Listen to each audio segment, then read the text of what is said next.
Yo, what's up, party people? Welcome back to Black Film Talk, a show where we talk about black films, hence the title.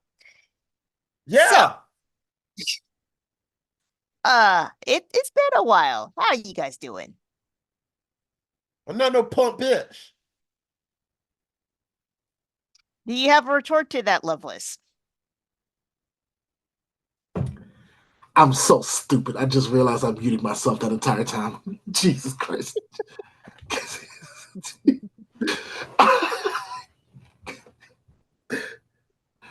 But we back, baby. I'm here. Yeah. Once again, I want to state, I want to stop, I want to state, I'm no punk bitch.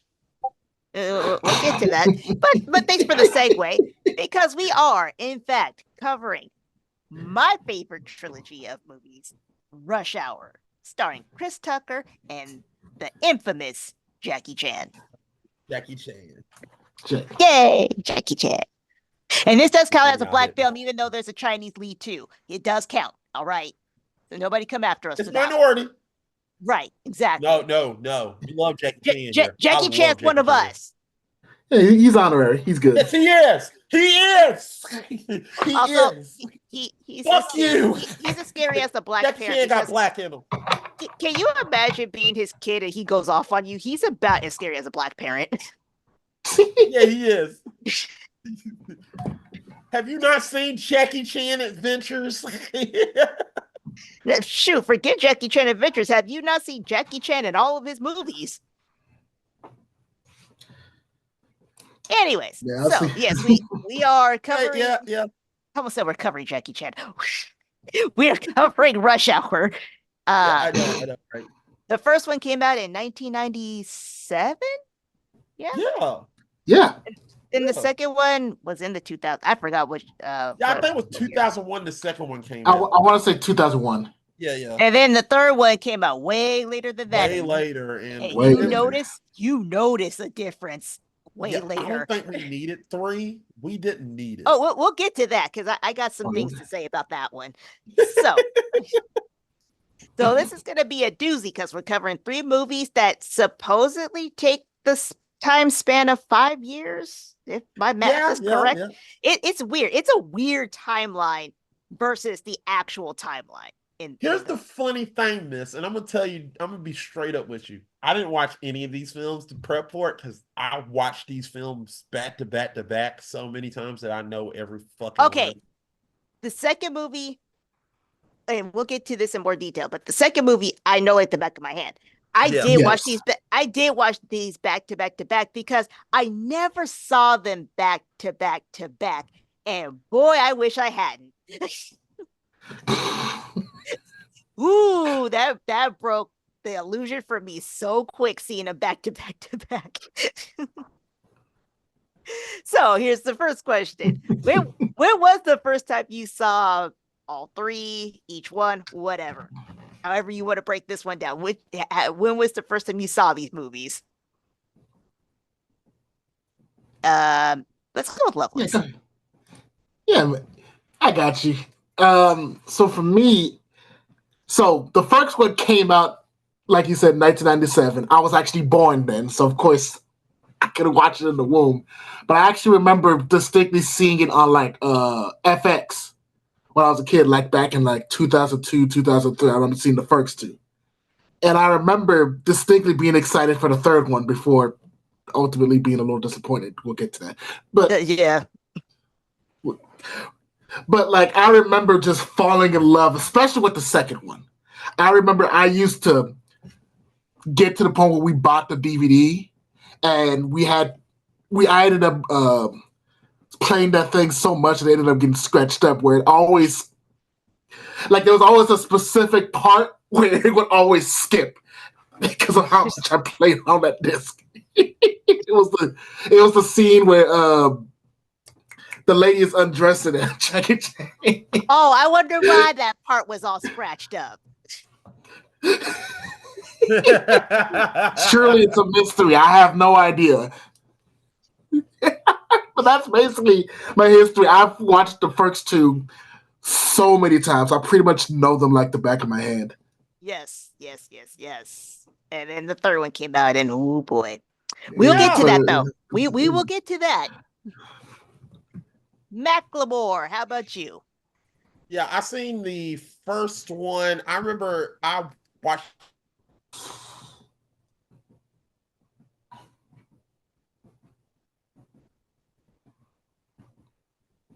Oh, did he freeze?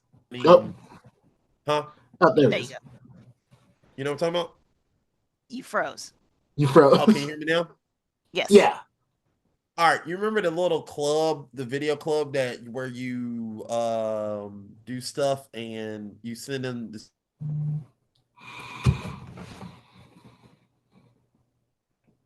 send in the movies and you get VHS tapes. Okay, that sounds You know? shady as crap, but I do know what you're talking about. Yeah. So yeah, my sister and I did it, and we sent them the money, and she got Rush Hour, and I got Gold.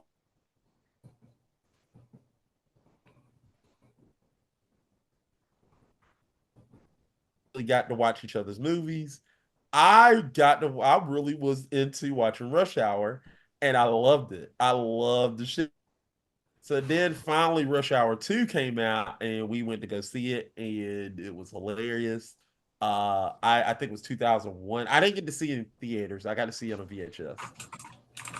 3 was the same way. 3 was the same way. I am so glad I didn't see that in theaters. We'll get to that later. I like how we have the same consensus about 3. Third movie. Ooh, we need to talk. We gotta talk about that. Yeah, we definitely gotta talk about that third film. Yeah. So, okay. The first movie I actually saw in theaters with my brother because we used to go to the movies together a lot during that time. So I actually saw the first movie in theaters. I don't think when it came out. I think it was a little bit after it came out. And then the second and third movie, I don't remember how I saw the second one. It might have just been because I loved the first movie. We just got the DVD of the second movie. I think that's what happened. And the third movie, I really feel admit this. I have the DVD because I saw Chris Tucker, I saw Jackie Chan, I saw Rush Hour, yay, and wasted my money on the third movie DVD. Gotcha. Does anybody want it? What? Does anybody want my Rush Hour 3 DVD? No. I already got one. I'm good. I'm good. I'll give it to you for free. No. You keep that. No, it's you're good. Anybody want my DBZ Evolution that I literally like threw across the room and literally that's good. You can keep that. No, yeah, I literally gave it to Rush and he was a good boy. He ripped the shit out of it and it was fun watching him do that. I was like, good boy. Good boy. You get a treat. All right, so we're gonna do this a little bit out of order. Okay, so because we seem to have the same feelings about the third movie, how would you rank these? Matt. Really? Hold on. What's wrong?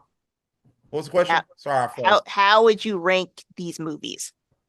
Ooh. Oh, this is easy. This is easy. For me, 2, 1, 3, from best to worst. Best to worst.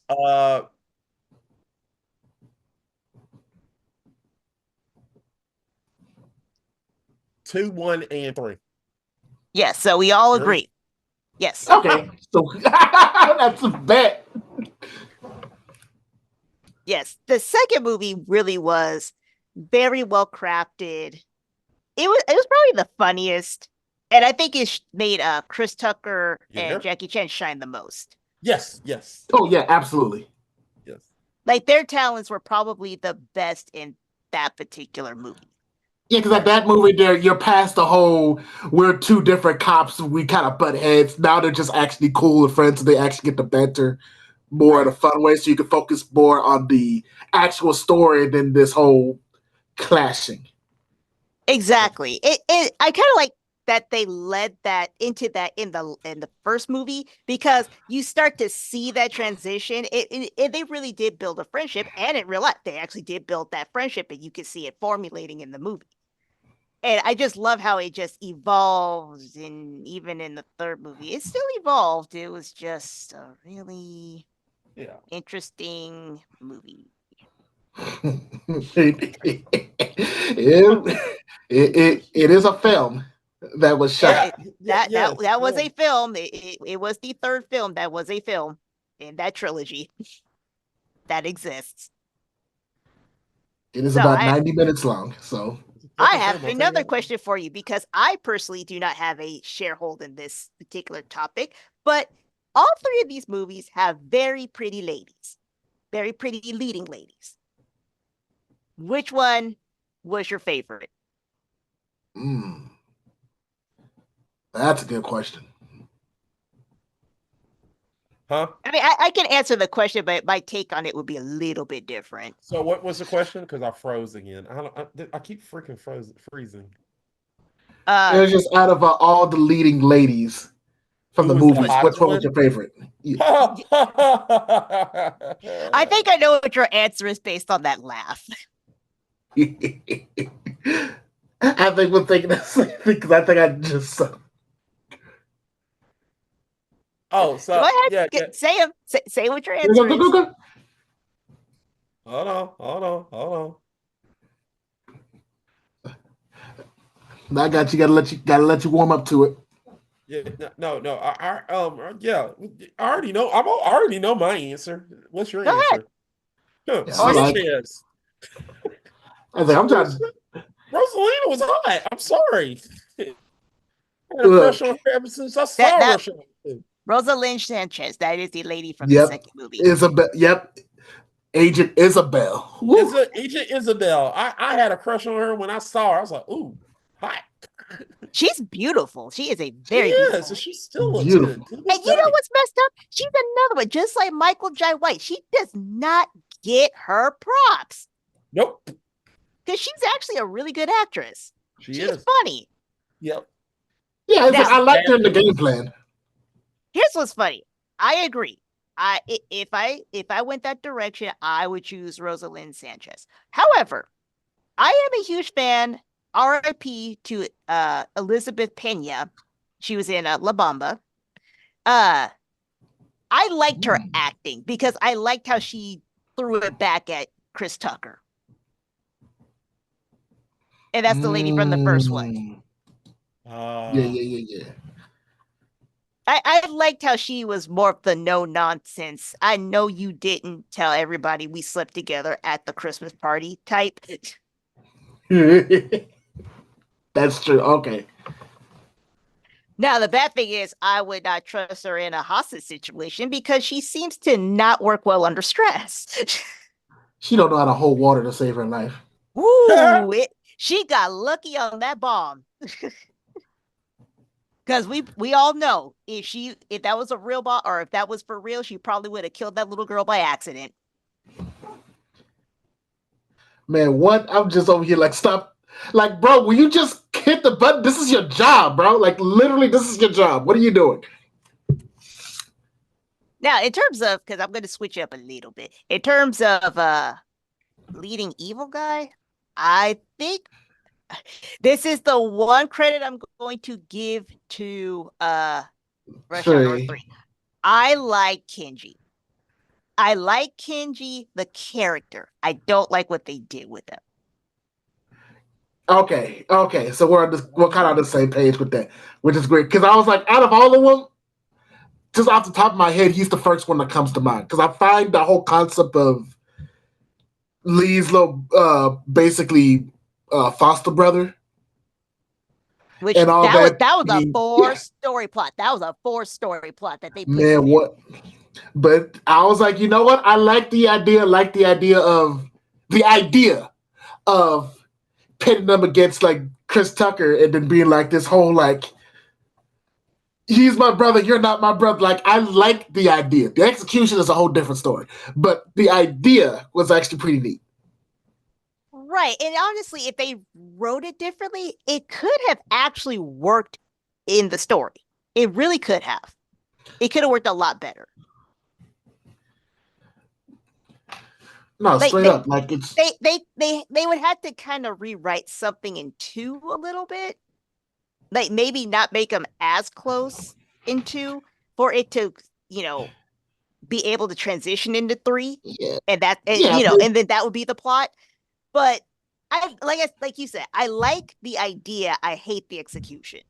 yeah. Maybe have it to where, just off the top of my head, he's under, like a cop who ends up being like the twist villain at the end. So you have a chance of him see them as a good guy, so we can make the conflict a bit more natural and believable. Because then you can make it to where Chris Tucker's jealous, or Carter's whole jealous instead of this whole. At no point was he jealous. Like he was upset, but he wasn't jealous. Right. Like at that point, I'm like, why are you here exactly? No kidding. Like that's why I hate the 3rd movie, because that was a forced plot that did not need That was to a exist. forced ass conflict. No. Yeah. Yep. I agree. 100%. And Like the way it was executed, it was bad. I couldn't. I really like to just say that there is not a 3, but yeah, if they ended with 2, which they should have, it would have actually ended very nicely. Yeah. Yeah. Yeah, that is true. But unlike just trying to get into the future a little bit, unlike other 3rd films, comparing this to another cop film like Beverly Hills Cop 3, I do like Beverly Hills Cop 3. Some people don't like it. I actually kind of like it. Okay, just to compare briefly, because yes, you are doing some foreshadowing on that one. I think the 3rd Beverly Hills Cop did it better than Rush Hour 3. Yeah, because there's no kiss my ass dollar. But were there elements in 3 that I liked? Yeah, there were some elements I liked. Because this is not the worst movie I've ever seen. Like, by no stretch of the imagination, this is not the worst movie I've ever seen. It's just the worst Rush Hour I've seen. That is true. There's a 4th one, so it may. We'll get to that too, because I got issues with that as well. It ain't came out yet. I know. I have issues with the idea of why it exists, or it's about to exist. But all right, so yes. So what's next?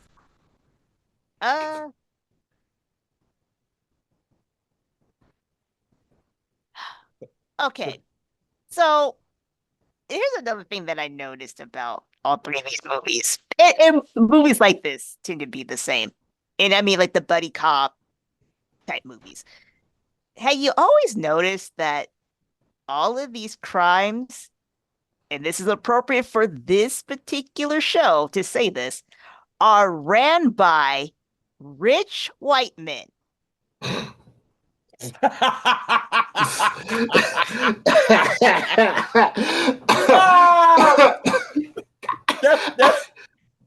mean, hey, watch the trilogy, you notice a trend. Like, I live in South Carolina. This is like nothing new. Well, we live in America. Yeah, this is nothing particularly new. here. Yeah. Yeah, I was like, Look, look.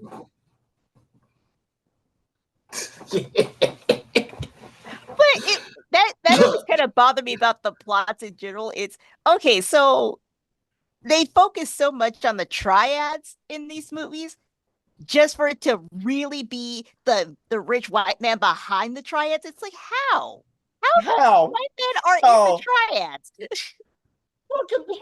Look, you were behind the triads. Because look, thinking about it, it's like, man, it makes the triads look like so weak. Because it's like they can only ever do it because the white man is given the power to do it. Like, come on, man. I got you on a leash, boy. Like, come on. Just for the white dude to always die in the dumbest way. Oh, he did. Get that line, buddy. But think about it. Every one of those movies, it's always the triads, the triads, the triads. But there's always the evil white dude, the rich white dude, like right there. It's like, why are you here? Who are you? Why do we need you? And you end up dying anyways. Yeah. Well, I mean, look at Rush Hour 2. It wasn't a rich white man. It was just an Asian man. No, Stephen Rain. Stephen Rain was behind it. What the fuck? Really? Yeah. Was it Stephen? Yeah, it was Stephen Rain. Yeah. Yeah, exactly. That's how they got back to LA, was because the connection with Stephen Rain. Now, Yeah, because he owned that whole casino where they had the final showdown. Now, in that case, it probably was more of a 50-50 with Ricky Tan, more so. But Stephen Rain was kind of spearheading the whole plot, and Ricky Tan was like, yeah, you really think you're the top dog, and I'm about to kill you. Yeah. Can we get to... I want to get to my favorite scene. I'm going to get to my favorite scene in each of them. Can you be patient? Damn it, I'm so excited because I don't know how long my internet's going to hold up. Okay, fine. We'll go to favorite scene in each one. Okay. Well, we can continue the conversation. Go, Mac. Say your favorite scene. Go ahead. Go ahead, brother, man. Let it all out.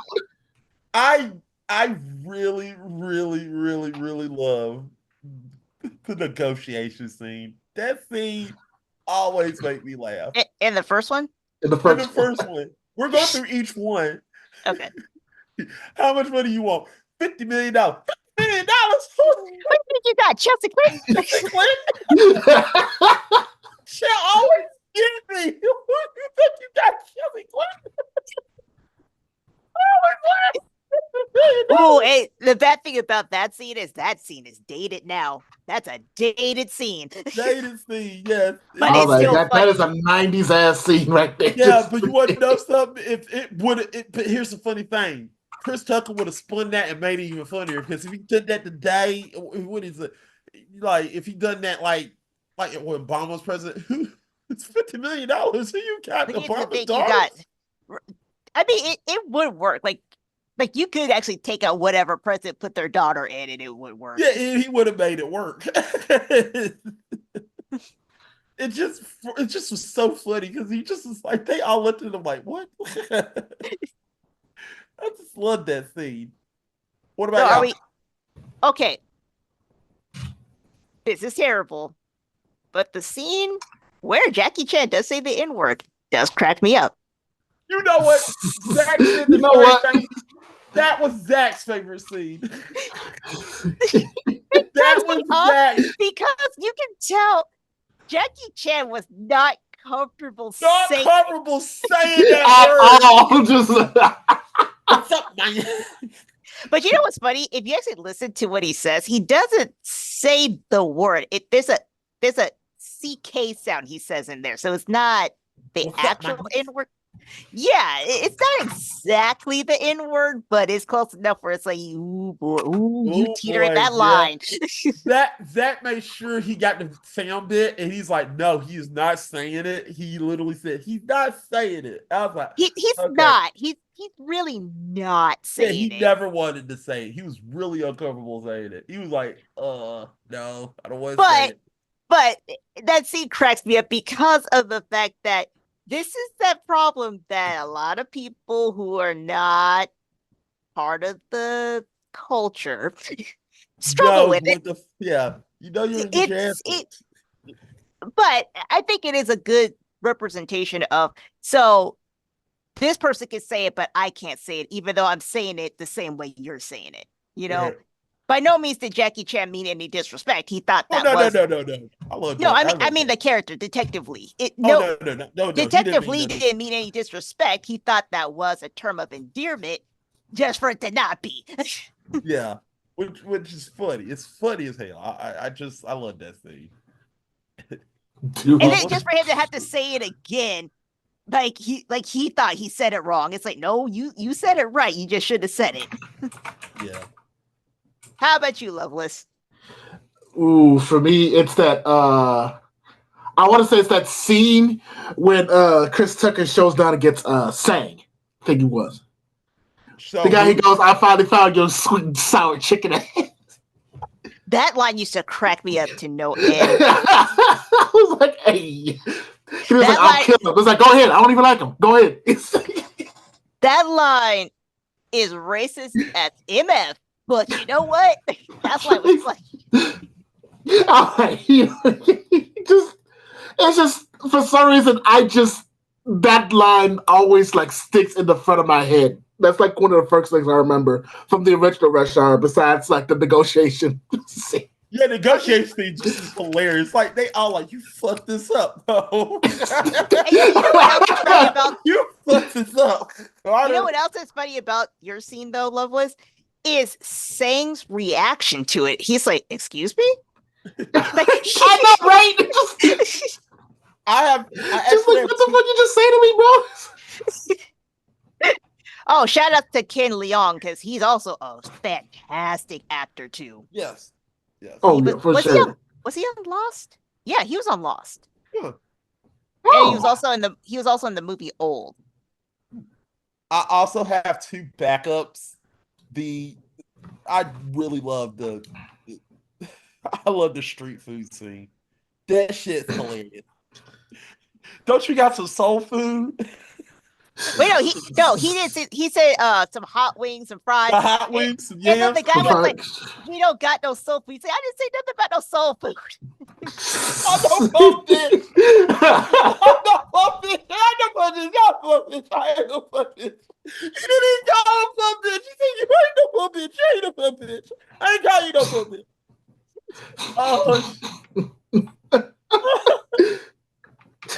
And the other is he just denies the FBI. He just says, "Why don't you take that badge and shove it up your ass? All up in your ass." I don't know why PD.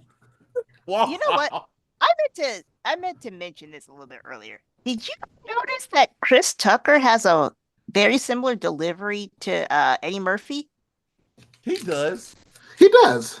I does. actually never noticed that until I watched. I think I noticed it in the second movie where I'm like, huh, that actually sounds like an Eddie Murphy delivery. Yeah, but he's sort of doing it in a Michael Jackson because he's friends with Michael Jackson. Oh, He has yeah. Yeah, he has No, that. same it's thing. just it's more the rapid fire talking, but that is Chris Tucker. Chris Tucker just That is naturally Chris talks Tucker fast. because I mean his whole comedy act. He literally talked about like he has a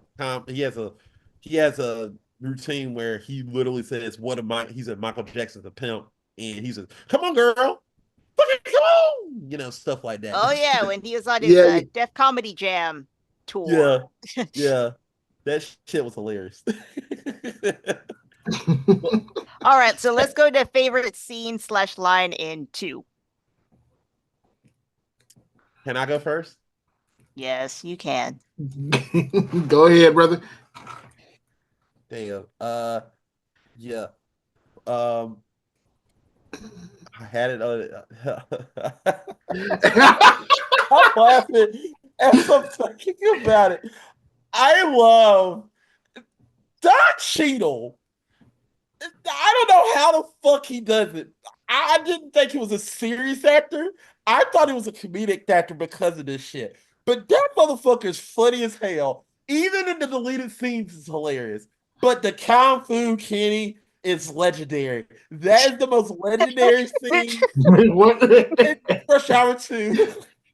And the point, he said there, you come up here and I'll do it beat for beat. You come up here, and you flash your badge. You ain't holding, you ain't got a warrant. I'm gonna tell you what I'm gonna do for you. I'm gonna whoop your ass. I'm gonna whoop your ass. We love to see that kid. Love to see that. I'll shoot you so you feel the kitchen. That is hilarious. Oh man. Me and my sister quote that every chance we get sometimes. Like, I'll shoot you so you feel the kitchen. It's just like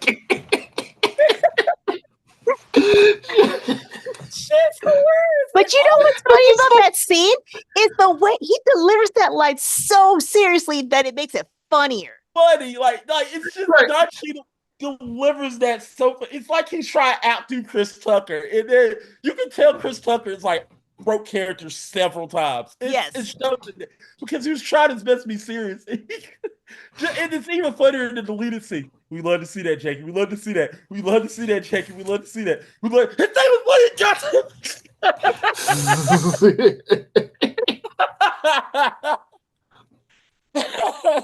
All right, Loveless, what about you? Favorite scene / line? Ooh. For me, it may not be the funniest, but my favorite one was always when I saw Chris Tucker singing at the karaoke when that white boy tried to sing "Can't Stop Till We Get Enough." Just like, and he just started. Like, come on, Lee, come on. Come on, Lee. I'll be right back. I'll be right back. And then afterwards, he just like, oh, we're doing work. All right, bet. All right. Check John Knight. So I'm like, oh, goddamn. Jantel. You told him take their samurai session. That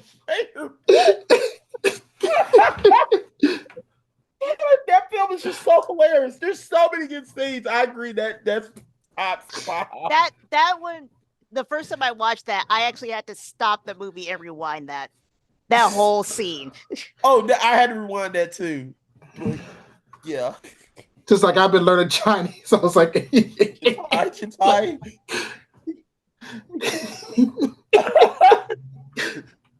I'll take you back and let you Toto. I'm Michael Jackson, you're Toto. You mean Tito. Toto's what we ate last night for dinner. Oh, Lord. Okay, my favorite scene is when Agent Isabella is undressing and Jackie Chan catches her. Yeah. Because he is so transparent. Slow down. Oh, slow down, baby. Slow down, baby. And I like how Chris Tucker's like, what? She's just getting undressed. What? What?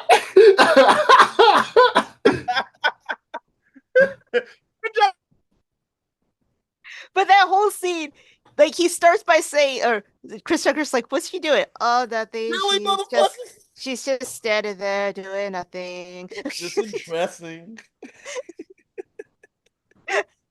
Chris Tucker reaction like, what? And then Chris Tucker, I like Chris Tucker when he grabs it, he sees it like, oh my lord. Oh my lord. Oh man.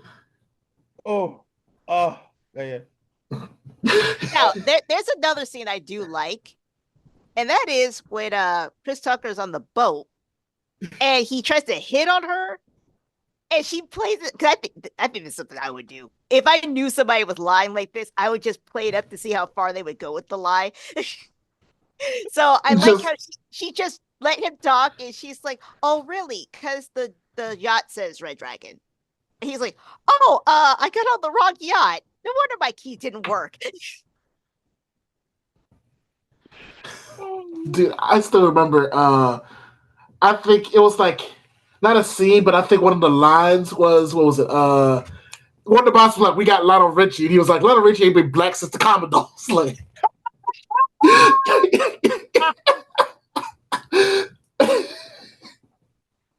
and you know what's really funny about that line is I don't think anybody outside of being black would really get that reference. Yeah, that is right, yeah. Boy. Oh, I would say another great scene is literally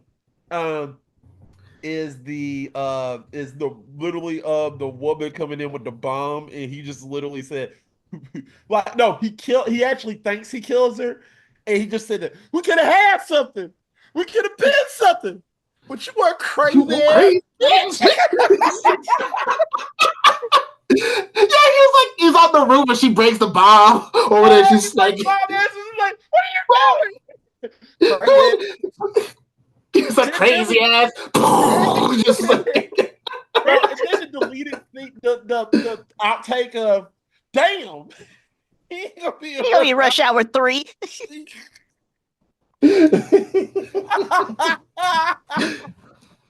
Oh man, you can tell Jackie was having a good time in that. They were having a blast in this film. That was Oh, so. and you know what? Honestly, in all three of the movies, they clearly enjoy each other's company. Like Yeah, they they really do. are friends. Yeah, yeah.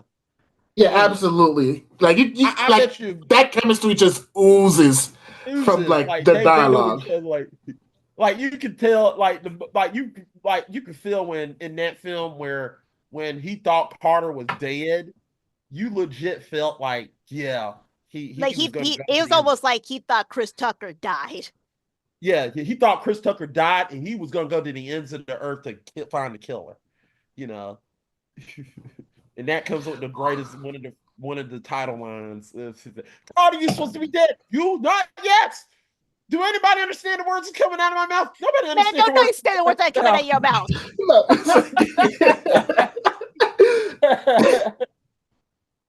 This is why 2 is the better one. It just takes Well, it. Oh also yeah, got that no, because there's also sorry, just one more scene because there's also that scene where they're having that standoff with Rick and Ted, and Carter was like, "Okay, no, don't shoot, don't do it, man. He ain't worth it." And he just started talking shit about his dad. He was like, "Never mind, man. Shoot his ass right now." Well, okay, wouldn't you feel the same way? It's like that's messed up. Go ahead, kill him. I'll act like nothing happened. Yeah, go ahead. Oh god! It's like if he ain't gonna shoot him, call for his ass or something, bro. But you know what? I gotta give it to Ricky Ted. He got to Jackie, or detectively, he got into his soul with that one. Yeah, Ooh, Because you saw yeah. that face expression switch. Like he was about to shoot him. Like he really was about to shoot him. yeah. Boy, But Like, now we gotta transition into shower 3. that's right. yeah. Can I just get mine over with? Oh, we're gonna get it all over with. Yeah, go ahead. Yeah. I think we're all agreed that the school scene was the funniest scene. Yep. Yes, but that's not actually my favorite scene. Yeah. You, me, That- You, who are you? you, Who are you? you. Me. He is me, and I am you. It's like, That's me. You said somebody start making stuff from somebody's ass. You, me, Kim. everybody. I'm gonna start whooping somebody's ass. You know what's funny? The fact that they actually had that bit in all 3 movies, and it actually never got old. Harder. It just Exactly.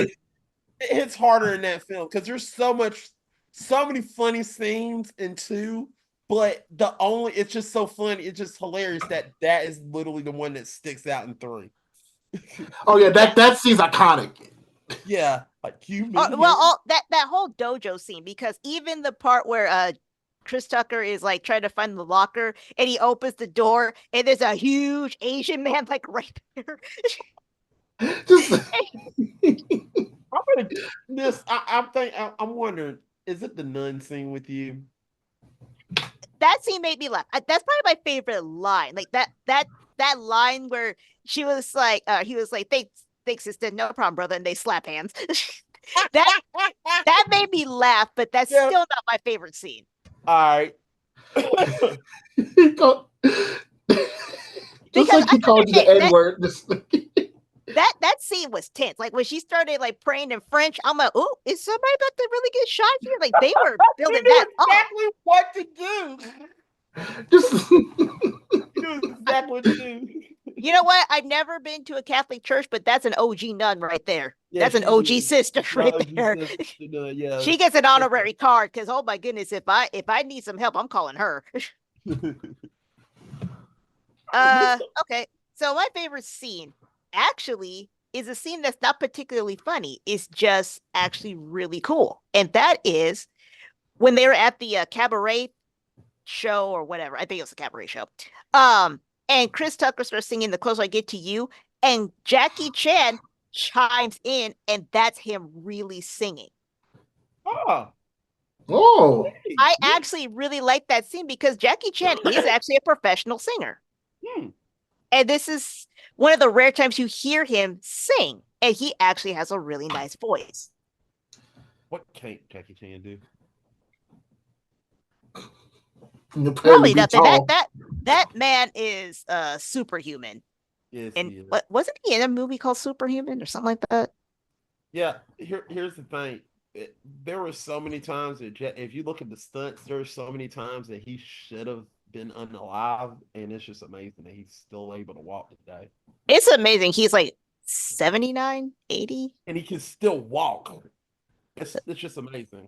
That's that type of dude where it's like, if he says, "What did you say to me?" It's like, "Nothing, sir. I'm not even gonna test those waters because you will kill me." All right, Lovelace. What about you? What's your, or was it the dojo? You know, it was absolutely the dojo scene. I was like, It is. It's the only. but it's like the secondary one is the nun scene because I just found Yeah, nun scene was because the way he kept going back and forth, like he just called you an N word, but this time he mentioned the grandmother. Like, what? I like how they actually censored that whole conversation too. Like you tell that a-hole that I'm going to stick my effing foot. He was like, well, tell him he's an AW. Lee, hole is spelled with an H. And she's like, I got a dictionary upstairs. That is an OG nurse. Nurse nun. That nun, I love her. Just especially at the end, like, thanks, sister, anytime, brother. Like, She's down for the cause. But there's that scene, but there's also another scene. I can't say this is a favorite scene of mine. It's just the scene that I noticed something very interesting. And if I ever had an interview with Chris Tucker, I would have to ask him about this specifically. And that is when he's with I know it's pronounced differently, but we say Genevieve in the US we call her Genevieve. Genevieve, if we're gonna say it. John the When they were doing something strange in the bedroom, did you notice that not Carter, but Chris Tucker, did you notice something about his pants? Yeah, I wasn't noticing no. that. No, I didn't notice anything. I wasn't even looking down here. I'm I was not looking at him. Well, here's the thing. They do a pan, they pan over it. But the first time I saw the movie, I'm like, does he have what I think he has in his pants? And they just kind of sitting on this and showing it to the world that he's very happy to see her. We'll just say it that way. I mean, she's beautiful, very beautiful yeah, lady. she is. She's a model, so I mean, yeah. Also, so here's the thing. It's just three is just such bullshit because you had Okay, well, let's just get into that. Why we don't like 3, or 3 is not the strongest in the series. it has great actors, and like Hiro Sanada is. Uh-oh, did he freeze again? Uh-oh. And he started in this. He got to start. If you don't know who the fuck he is, I mean, Wolverine, John Wick, Ronin, Shogun, Bullet Train, Mortal Kombat, the new one. I mean, the man is very, very fun. He's awesome. I love him. The man is good. Fuck you. Yeah, but the third movie still is not the strongest if we're gonna put it. No, it's not. I'm just saying there's a lot of things in this film. I don't like 3 because well, how can I say it? It just shouldn't exist. It makes no sense. Like to explain the reason that we should have got a 2 because 2 talked about how Lee's father was in a situation and we finally put that to rest. So what the fuck did we need in 3? And it was like, didn't make sense. We did. Well, this time it's his brother, so it's completely different. Yeah, but it didn't. It felt It was forced. Let's be honest. Exactly. It was a forced storyline. Yeah. Because they brought back the little girl when she's all grown up from the first movie. Which I have a problem with that because that messed up the timeline. Because if this is supposed like between Rush Hour 1 and Rush Hour 2 was supposed to be like 2 weeks, roughly. Yeah. And then from Rush Hour 2 to Rush Hour 3, it's supposed to be 3 years because Carter says that. He's like, I haven't seen Sun Yun for 3 years. Yeah, yeah. So she would have been like no more than 14 years old, but that ain't no 14-year-old girl that popped up. Hell no, she was 20 years old. Fuck that shit. Sorry. I'm just saying, it's like, and if she was 14, we need to question Detective Carter because he was rubbing up on her. So the timeline in that one was really messed up. Yeah, it was. Towers off, and it's like there was a bunch of forced conflict in it. Oh yeah. That's what I'm saying. Like, you could tell the difference between the reason why I feel like 2 was better than 1 is because 2 it didn't force anything. It made sense. It made fucking sense. Like, yeah, now we're expanding on Lee's backstory. We're expanding on what he had to go through. He's finally confronting the person who got his father killed. That should have been the end of it right there, because that was his whole it should have ended right there. He actually gave Carter something. He gave him a memento. He said, I can finally put this in the past. I can finally put this shit in the past because now I finally figured out. I got the confession. I finally figured out who actually killed my father, which was a great ending. I mean, I would if it was me, if you were gonna do a third one, but I'm not gonna get to that yet. But if we're gonna do a third one, we'll get to that later. But we'll talk about that. Okay, yeah, so why I don't like the third movie is everything felt forced.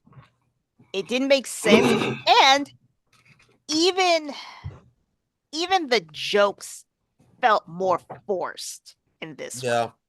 Yeah. Because there's a joke that Jackie Chan makes that I think if it was in Rush Hour 2, it would have worked. It would have been funny. In this one, it didn't make sense because this is when they were in France or Paris, and he's ordering room service, and I forgot what he orders, but I know he orders sweet potato pie. And granted, I've never been to France, so I don't know, but I don't think they have sweet potato pie the way that we have it here, or the southern part of the US. I don't think they have it that way.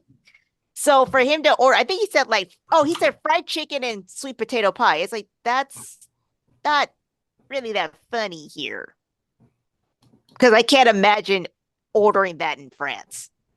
You know? Here's another take. I feel like, and I think y'all gonna laugh at this. I feel like any type of film that goes within, and this is no offense, and we got people in that area. We love you. We love you. And he got a new name. But he's formerly known as TPP. But we love you, Retro Guy. But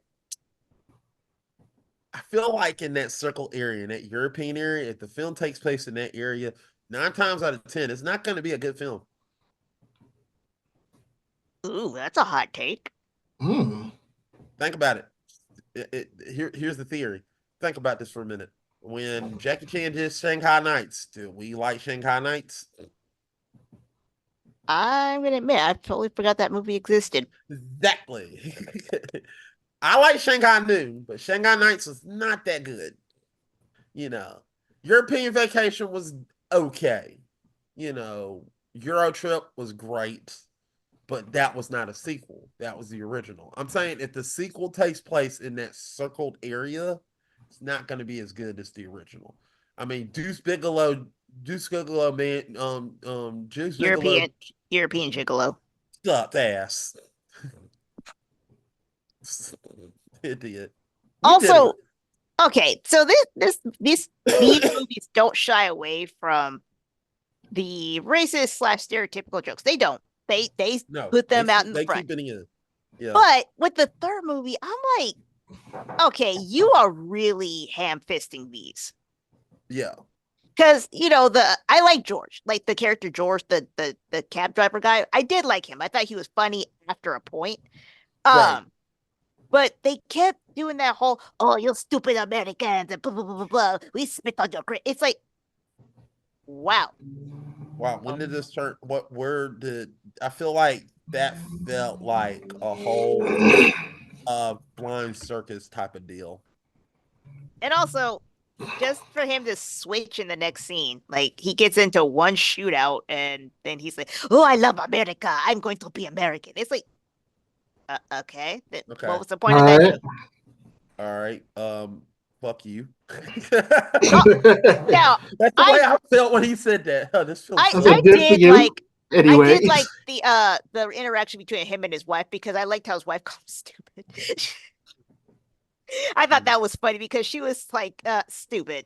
Yeah, you're not going to be a spy. You're not going to be American. You're spirited what she said about, you're going to be a cab driver and that's the best you're going to ever be. I thought that was mean spirited to say, but I did like how she did call him stupid because it's kind of like, yeah, that's kind of a stupid thing to bring to your wife. Talking about, I got in one shootout, I killed one guy, and now I'm an American spy. If I was his wife, I would call him stupid too. Yeah. Even if he's telling the truth, I would call him stupid. But yeah, I just didn't like the forced feeling of the plot, especially Kenji. Like, I like the character, I like the actor, and he is really hot. We need to find some more movies with him in it. Oh, But wait. We can. I just named them. which ones? We're talking about his brother, right? Yes. Yeah. Have you watched Mortal Kombat, the new one? He was in that one? Yes, he was Scorpion. Oh, that's why I like Scorpion. Okay, yes. He We're was gonna watch also Scorpion in next. John Wick Chapter 4. He was in that film. Okay, I just said he was in. Wait. You cut out, so I didn't hear you say that. You came back in when you started naming movies. Yeah, he was in The Last Samurai, 47 Ronin, John Wick, Chapter 4, The Wolverine,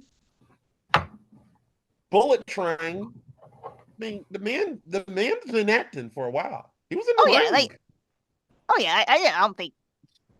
Yeah, when you said Mortal Kombat, it's like, oh, okay, yes, I have seen him. I know exactly who he is. Yeah. He's been in a lot of films. Also, okay, another thing, I do like the choreographed fight between him and Jackie. Like, that was so intense between those two. Once again, he's a martial artist, so that's Yeah, I know that. I'm just saying the way it was choreographed was super intense. Yeah. Holy shit, he was in Speed Racer too? What? Okay. So why don't you like the Rush Hour 3, Loveless? Man, it's really just because the plot doesn't make any damn sense. Right now, I've been thinking the entire time, what was the whole entire point of everything?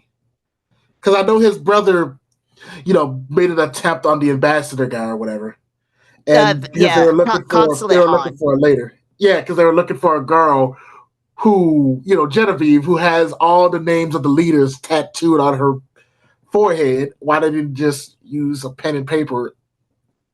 Chinese, I guess. Hashtag China. But at the end of the day, like I struggle to figure out what was the real point of all this. Like, why did you even try to shoot Han in the first place? And like the ambassador man, and like, why is she in danger? Like, what is happening? Also, the fact that by no means, I actually like the guy who plays Ambassador Han or Consulate Han, whichever movie you want to look at is either Ambassador or Consulate Han. The fact that he didn't die kind of took the oomph out of that. Like, yeah, because now it was just like, okay, well, that happened. I guess we got to figure out who tried to kill you. Right. Yeah, like, again, I'm not wishing the character die because he seemed like a really cool guy in the movie, but I kind of wish he did because then that would actually give more reason for Detective Lee to actually have some animosity towards his brother, other than we had animosity like 50 years ago. It just And keep in Christ. mind the animosity that they had was not either of their fault. It was just life. The whole animosity is because Lee got adopted, which I think was a BS story because it did not seem like he was adopted in the other two movies. And Kenji wasn't. Like that's not either of their fault for that one. It's just it is what it is. But yet they have beef. It just and now I became a mass murderer because you got adopted and I didn't. Like, huh? So basically, this whole thing could have been rectified if he got a hug. That's really what it boils down to. Yep, that's Yeah. the way I see it. All he needed was a hug. And All also, you needed was a hug, and because I didn't, I wanted to try to assassinate an ambassador. that had And chop up the nothing head to of a do with woman. this. He had these people had nothing to do with our beef, but I want to murder them. And you know what? I went to triads now, and they're looking for this woman. So, guess I would kill her. In fact, I probably would have already killed her, but instead, I decided to put you on my trail. My Yeah, head hurts. Wait a minute. like seriously, like I mean, you hit the nail on the head. The story makes no sense at all. Like if Nope. this was its own story, like if this was the first Rush Hour, it's kind of like it's still kind of crappy, but okay, I can roll with it. No, this is the third movie where none of this was established. Zero of this was established. Like even Yeah, Chris just- Tucker was like, "You had a brother?" Yeah, about that. Yeah. It's just like, what? It's like, Like, I mean, I'd only known you for like 5 years, but you have a brother? Yeah, I don't talk about him. Clearly, you don't talk about him. I was like, you could have brought that up like once, my guy. And At least one time. You're a detective. I know you knew where he was. You didn't just erase him from your memory as much as I know that's very much an Asian thing. It's like you dishonor our family. I'm gonna act like you never existed. No, you do know he exists. Otherwise, you wouldn't be surprised that he found you. Yeah, he found me, and he's a great assassin, which is why we know exactly what he's about to do. Yeah, the story doesn't make any sense. I was like, the more I'm thinking about it, the more my head, I can feel like my vein in my head pumping, trying to think about what exactly he was trying to do other than fuck with Lee, I guess. Which again, fine, but why bring in the ambassador, his daughter, this French black lady?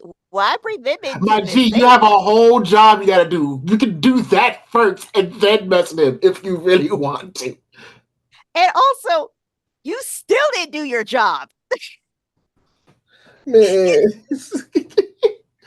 Like he had like that one shred of honor at the end where he's like, "Let go, Lee, let me go," which is supposed to be symbolism of letting go of your past, even though he did that in the second movie. He did that but now you have to really let go of the past. By letting go of a brother you haven't acknowledged for 50 years. I'm just like, because I know I was supposed to be emotional, and I felt absolutely nothing. I'm like, can we hurry up so I can go? And also, it's undercut by the immediate humor of them flying a French flag into the water. Yep. Like you don't really get a chance to feel much here. This movie sucks. It fucking sucks. Also, even the stuff with Su Young, Yep. it's like it's supposed to be all dramatic, but it's like this is funny. You're funny. You're about to die, and it's funny. This- In my But it's notes, okay because there's the part where it's like Lee did. I mean, not Lee. Carter learned a little karate in the third movie, so we got to see him kick ass, right? too bad he was getting beat first. That karate lesson didn't mean much because he was getting beat up. That karate class didn't do a goddamn thing. But I did like the part where he I think he slid under one dude. No, he pulled the rug, made the dude fall, and then he kicked the table under him so that he fell to the table, leaped over the dude, grabbed a chair, and then hit another dude. I thought that was actually pretty nicely choreographed for Chris Tucker. Okay, that makes sense.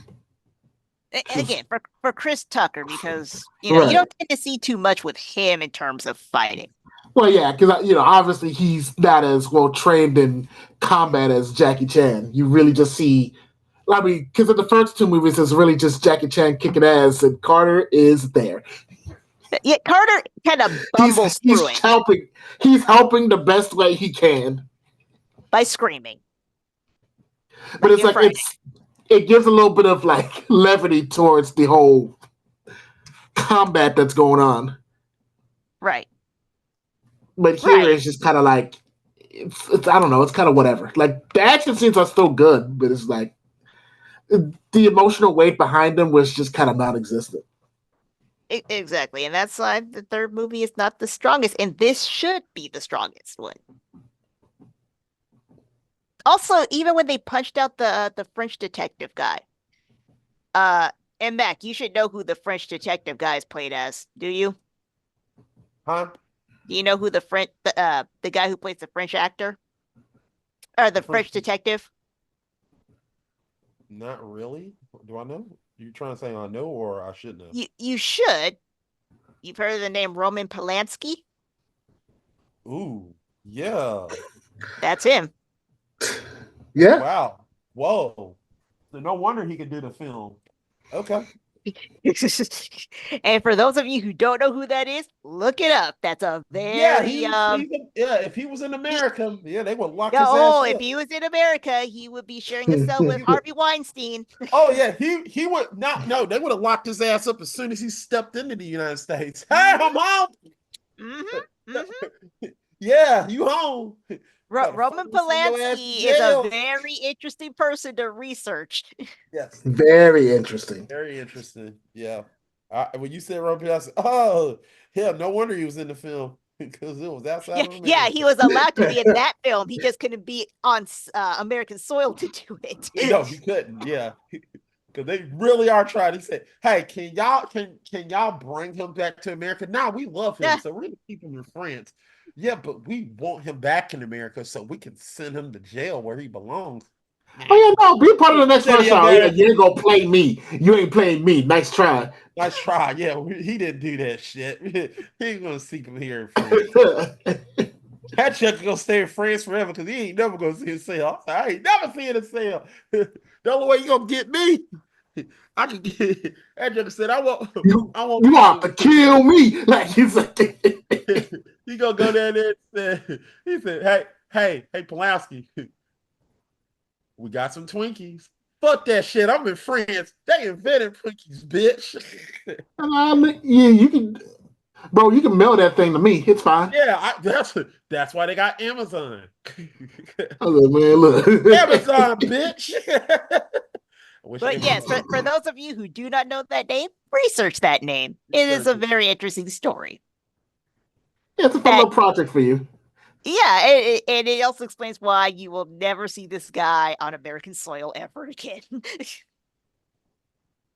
Ever. Like, it'll be a cold day in hell before that happens. Right. They're like, oh, you could be in Rush Hour 3. Great. Where's it filming? LA. Oh, about that. No. Yeah, you almost got me. You almost got me. You're funny. Nah, but for real, what we shooting? He probably said Sacre Bleu. Sacre Bleu. These sons of bitches tried to actually get me. Fuck. Devil thought he had me. No, they were trying to set him up by saying, okay, look, we got you a great role. We're going to get you a hotel. We're going to get you all the luxuries, blah, blah, blah, blah. He's like, great, sign me up. All right, good. First day of filming, we'll get you on a plane to LA. Excuse? Nah, I'm good. They got Zoom.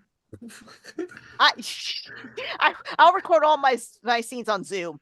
Yeah. Again, he just like, oh man, there is CGI. You know, we can do that. LA, that's hilarious. No, but for real, where we shooting at? Yeah, really, yeah. You can come to France where I live, and we can do that shit. But I'm not stepping foot in LA. I got warrants. His agent leaves the house. He's like, okay, abort mission. We almost got him, but he figured it out. You probably go, like, no, I feel like Roman Polanski, even though he would try to pull that shit from I think they would literally get Roman Polanski is literally just trick him into say, hey, you seen Lethal Weapon 2, right? Yeah. Okay. How about this? You know, if you come to the United States, you have diplomatic immunity, right? Oh, really? Yeah. He go, and as soon as that motherfucker get out the plane and step on U.S. soil, he gonna say, diplomatic immunity. Just never vote. I always wanted to quote that. In fact, that's probably the only reason why they went to France in the first place, because they're like, okay, either he goes to LA or y'all going to France, and he ain't moving. He ain't moved since. That sugar happy in France. He probably dropped that French accent like, I ain't moving. I'm not moving. But y'all gonna have to come here. Y'all better figure it out. We ain't got the budget. You better figure it out. Either you pay them riders, and Paul's still trying to get him. You say you can't touch my ass. You need to go to France, or we can pay the writers to make a better story. What do you want? I ain't leaving this country. That's it. If y'all gonna make an AI version of me, go ahead. You better give my royalties. You better give me my money. Give me my royalties. You know what? He's probably saying, you know what? Rosemary Berry Baby is still making money. I'm gonna say right here. He's like, I'm good. I don't need this. That's like you only see him in the movie for 30 seconds. He does one very inappropriate scene. Yeah. Which also doesn't tie in well with why he's in France in the first place. Yeah, really. That's why you're in France. Because you're sick. Fuck. He is, and they gave him that scene to do, and it's like that seems like a setup. Yeah. You know what? I feel like if Chris Tucker like shook his hands, he automatically got some hand sanitizer. Like, man, you nasty motherfucker. And also, you see him at the end when he gets punched in the face, which seems rightfully deserved. Yeah. Rightfully. They probably punched him and said, this is for not coming to LA, bitch. That was the real line. And they're like, cut! That's not what we wrote. Nah, we wanted to kick his ass. So, yeah. The third movie sucks. It is Terrible. terrible. Just for them to come out with the fourth. You know what? I want it. You ever seen Observe and Report where Seth Rogen punched the shit out of punched Aziz Ansari and it was in slow motion? That's what we needed to happen with Roman Polanski. But you know what? I also don't really understand. I'm not talking about Roman Polanski per se. I don't understand why that character was needed. That is true. That is true. But you like, want to know he served really no purpose other than he kind of is like the replacement of what Carter got when he's on when he's in LA. That one his supervisor, he's kind of like that person, but he also doesn't do anything. Like they literally say you didn't do anything. This is true, and these are true points. But you want to know what would have worked, and you want to know what would have worked. Would have worked even better. I'm just gonna take a moment to back up, and you want to know what really would have worked. Y'all getting quiet, or you're gonna wait for you. Oh, no, I'm listening, y'all. the piggyback off of a scene from a previous episode, of a previous episode that we just did. And I forgot what the film was. What was the film that we? What was the film last time? What was the last one we did? Shit, that was Medea. No, Oh, it was. No, not Medea. Not Medea. No, not Medea, but it was Tyler Perry. Fall from Grace. yeah. It would have been better if the woman from A Fall from Grace took that baseball bat and cracked it across his head, and that would have been funnier. Yeah, you thought that I was done with that motherfucking joke. Fuck you guys, that joke is hilarious. She would have went all-star weekend on Roman Polanski's head. Dang. Don't call that, bitches. Honestly, having her in the movie would have just made the movie make more sense. Yeah, she would have just popped up and said,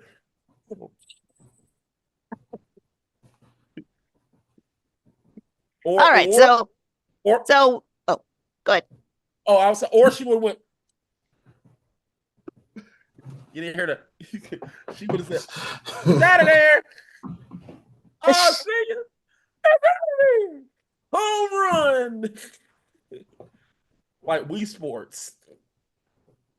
So we have established that Rush Hour 2, best movie. Yes. Rush Hour 1, very, very good.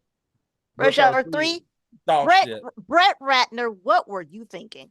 I picked Brett Ratner was high as hell. There's another thing that also bothered me. I meant to mention this in terms of the timeline, like the fictional timeline versus the real timeline. Okay, so fictional timeline, again, let's establish it about 5 years between the first movie and the third movie, like 5 years total. Right.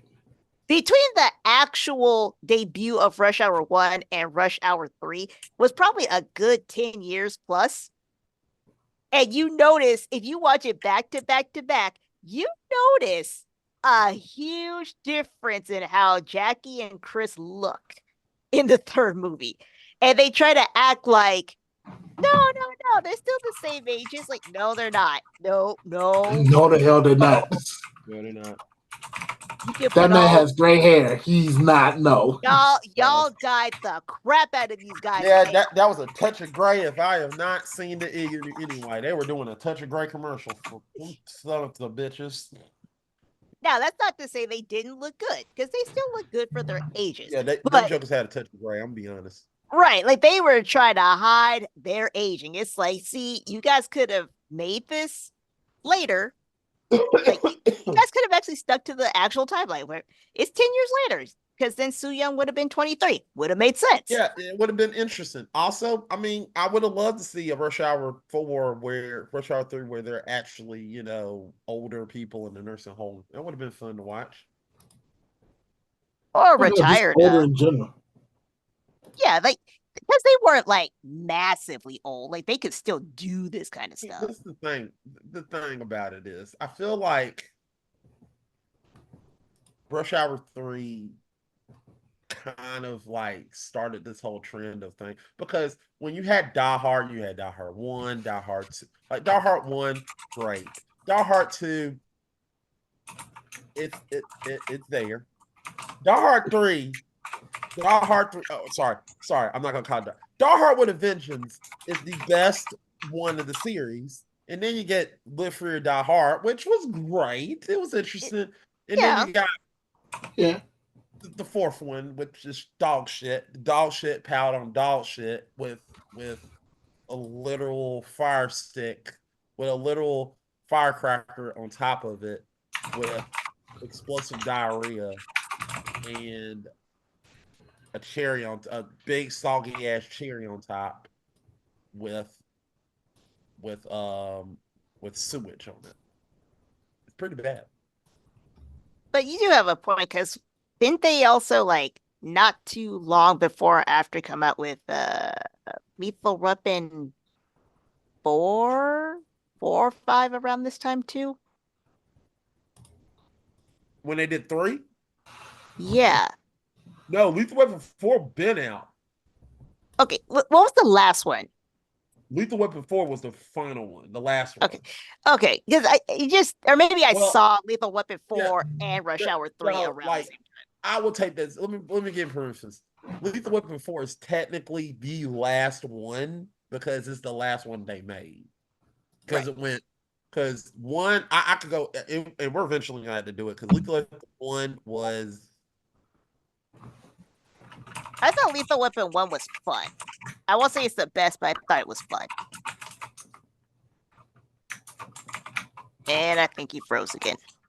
Oh Lord. I was like, because I'm like, man, I have not seen any of the Lethal Weapon, so I have no idea. yeah, we gotta do it. Yep. Yeah, we definitely gotta do it. But why not? Because if we do that, I have a question because we covered a lot of cop/detective movies. And I feel like we could do like a ranking list. Yeah. At this Yeah. point. Not of the movies themselves, but of the actual detectives. Ooh. Yeah. Ooh, you got a good point. Yeah. Actual But detective. but not yet. Just put a pin in that note. I will.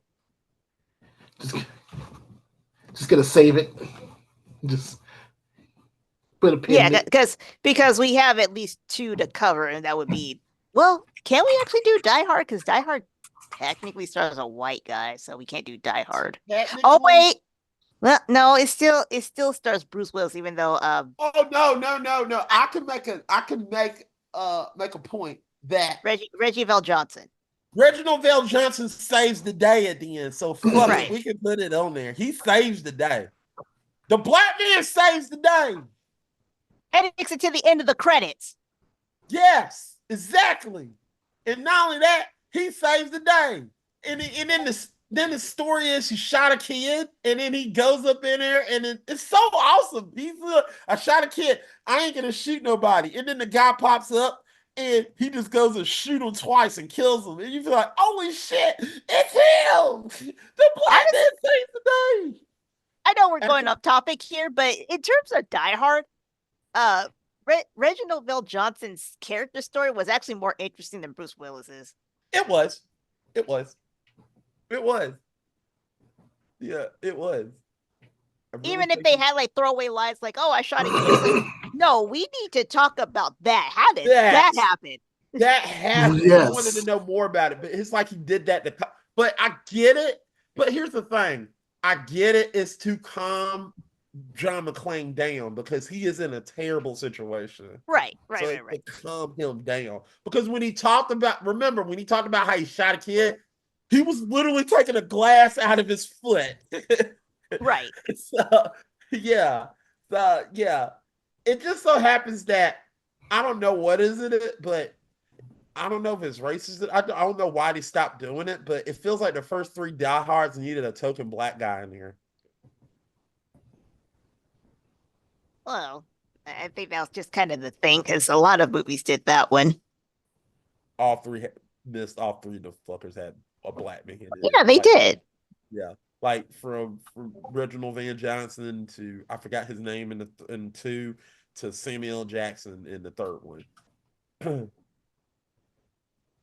But just to get back on topic, so we already ranked. You should do Die Hard with a Vengeance because that scene in New Jersey where he gets hit in the head with the bottle. I hate ends.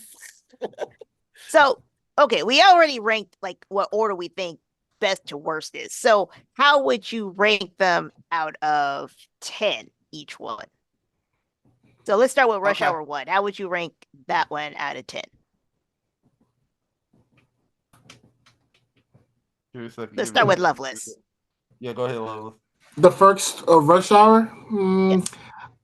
Honestly, I give the first Rush Hour solid 8.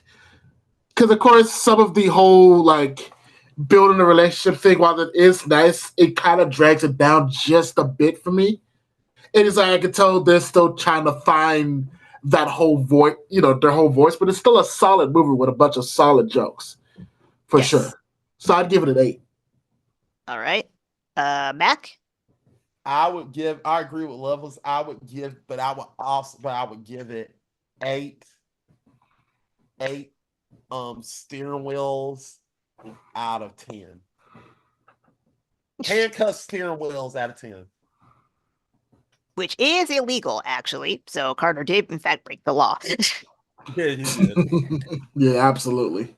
But then again, he broke a lot of laws in all 3 movies. Yes, he did. Oh my gosh, like he would be so put under the prison for what he did. All right, so 8, 8. I'll give it an 8 as well.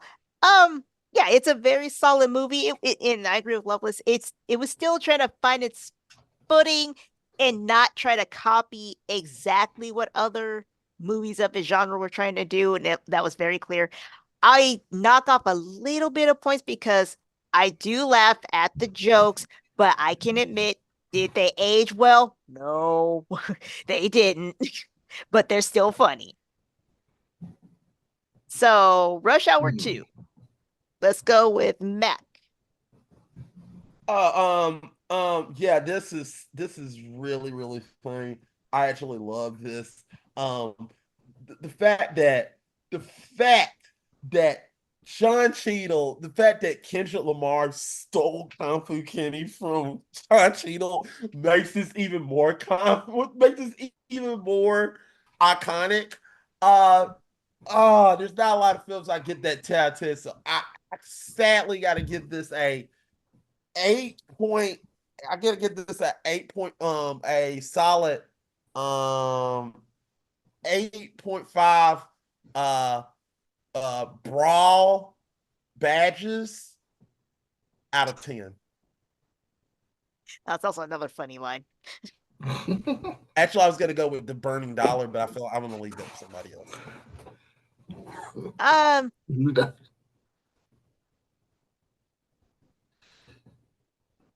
Okay, I'll give it as. Remember, people, our number 10 we've had so far is Black Dynamite. That we have considered the pinnacle of Black perfection. Yeah. Black movie perfection. Or Black perfection, Yeah. Michael Jai White is perfection. So I'll give it a 9. Simply because I kind of wish that it was just focused on Ricky Tan and we didn't need Stephen Rain. Like Stephen Rain kind of was pointless. But I get that he he was the casino dude, but Ricky Tan could have honestly done it as well. So I don't know why we needed 2 bad guys for this one. But yes, there's very many funny lines, funny scenes. The comedy was on point. You see a lot going on with Chris and Jackie where they were just naturally bouncing off each other. Very solid 9. And Loveless. Ooh, see, that's close. It's like because I'm thinking about it because I'm like, would I put it on the same level as Black Dynamite? And it's like if I put the nostalgia aside, I don't think I can. But I think I'm with you where it's a 9, only because I feel like some of the plot lines can be funnier. It's like it can sometimes drag in some parts. Some plot, it was like, I want to say there was like one plot point where it was like that you could have been without that. I think you just said it with the Steve Rain stuff. Yeah. But it's like overall, it's still an incredible movie. Yes, they like did all a in all, fantastic job. Like if they tweak like maybe just a few things here and there, tighten up the story, maybe like the jokes I really don't have any complaints about. They're hilarious. But like as far as the story and the dramatic parts, just make them a bit dramatic so I can feel a bit more for Lee and Carter and probably give Carter a bit more to do. Then yeah, I'd give it a 10. But now I'll just give it a 9. Okay. And we got to do it. Rush Hour 3. I will go first on this one.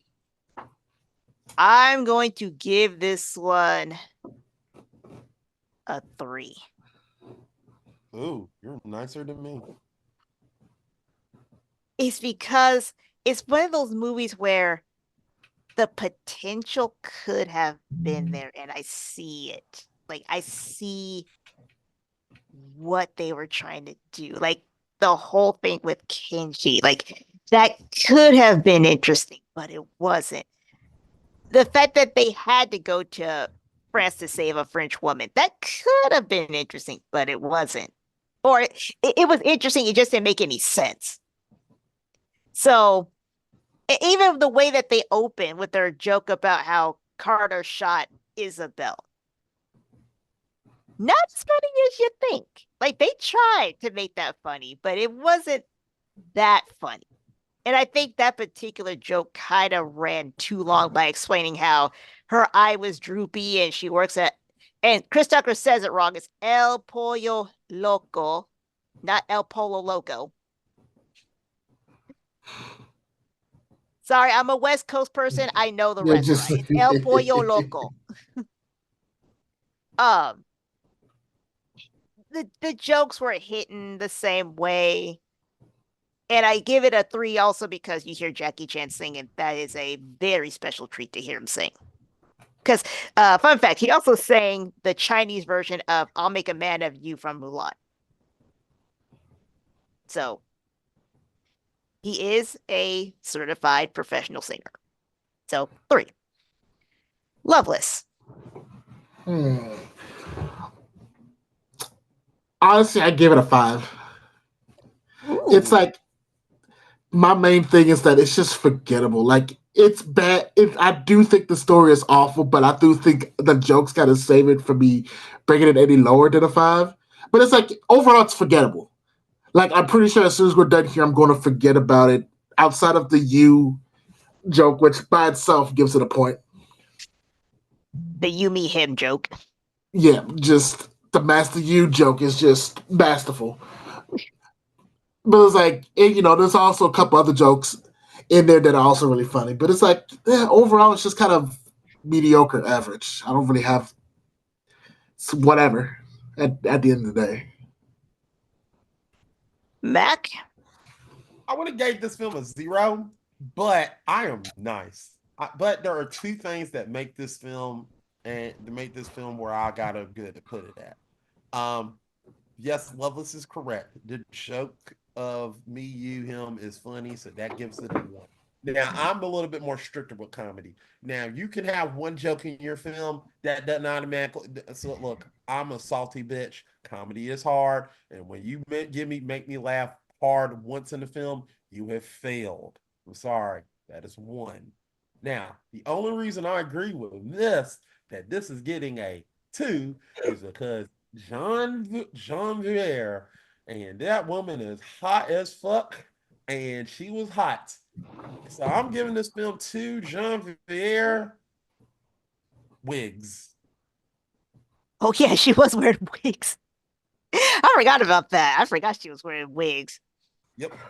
Yeah, she got the names tattooed on her head. That was why they're after. Yep. I mean, why? And they do explain why she has the tattoo on her head. That felt forced. It would make sense if it was in China. It doesn't make sense that it's on her. Oh no, it makes. Oh no, it's like they explained it. The explanation is just stupid. Yeah, exactly. I'm just gonna put on this random woman that I can't keep track of. Like what? Okay. You don't want to find it under my head. Do they actually ever explain how she became the one? I mean, not really. Like I think they do, but I can't be asked to remember. Because that was also confusing. Because I didn't understand how you become one of the 13 dragon heads. Or you know what? And I have to say it this way: outside of Chinese lore, I don't know how a random French woman became one of the 13 heads. And then you lose track to her because I guess she's for the streets, I guess. Yeah, this movie will make your head hurt if you try to apply logic. This is true. But there's another film that we're probably going to do in the future because it's a black film and it's an Eddie Murphy film. And we're probably going to talk about it because it's confusing. And that's The Golden Child. We're I eventually knew you were gonna going to say that. I knew you were I going to say a I golden child. I I I I, I I, I, I, I see that. we I want the dagger. Show me where the dagger is. Please. Well, we just got one final bit of business to do, fellas, and that is going to be weird considering that technically we do have a sequel that's coming out at some point. But I thought about this. So try to come up with of it's going to be some combination of a reboot sequel because I want you to still keep the storyline intact. So we have established who Carter and Lee are. So they are established characters. But Wait a minute. but they're also not going to be your main characters. So they can be there, but you can't use them as main characters. So it's kind of like progressing the story while kind of retconning a little bit of the story. Let's see.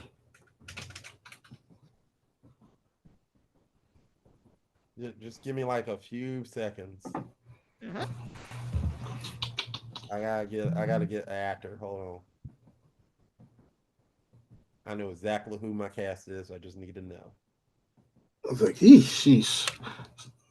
So we can't use Lee and Carter as the main characters. Ooh, that's gonna be. Yeah, they could definitely be there because let's be I mean, real. they'll be there, but they can't be the main. Rush Hour is about them. Like those are the Rush Hour guys. But in this case, you cannot use them as main characters, but they can be there. Okay, cool. You ready? Yeah, go ahead. I need to think in my All mind right. a little bit more. Detective Carter in my reboot, Detective Carter will be played by Childish Gambino, aka Donald Glover. Detective Lee will be played by Danny. I forgot. I'm gonna make sure I get this right. Daniel Wu. Okay. That's my detectives. Okay. Okay. That's what I want because I feel like they would have the same dynamic. Also Donald Glover has some acting. Not only he's a good actor, he has had some action roles now. You know, in Mr. and Mrs. Smith, he knows how to do action a little bit. So it'd be interesting for him to do. Also, I'm telling you right now, you everybody thinks Donald Glover is an actor. Watch Community, watch his comedy special, watch his old stuff that he used to do. The man is comedic, is funny as shit. He knows what he's doing. He knows how to get the comedic bits out. And also he knows how also I think he can do something Chris Tucker. Chris Tucker is loudmouth funny, where Donald Glover is more like emotionally looking funny. Yes, Where he's expressive funny. it's expressive funny where you're looking at him and you're just like, what the fuck? Like, if it's other characters doing around him and he just looked at him like, really? Okay. Then not only that, he explains how to do it. He just explains, like, I'll say he's smart ass. He's a smart ass while actually just being subtle. Like, so you're telling me, and let me get this straight. So you're telling me that you're gonna go in there and you're gonna go, run up in there. Am I correct? Yeah. And you're gonna take your gun and you're gonna say, hold up. You're gonna put them and say, hold up, right? Yeah. Okay. Good luck with that. I'm gonna stay out here and wait, and you're gonna get your ass shot, and I'm gonna right here and get me some coffee, and I'll call for backup. That's Donald Glover. That's him. That's him. He can do that, and it would be way better than Chris. I'm not saying Chris Tucker's not funny. It would be way better than Chris Tucker's expression because it just seems like comedy that you will laugh at.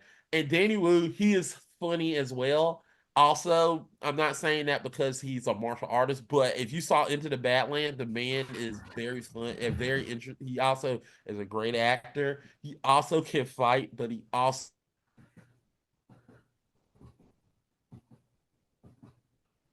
can be funny as well.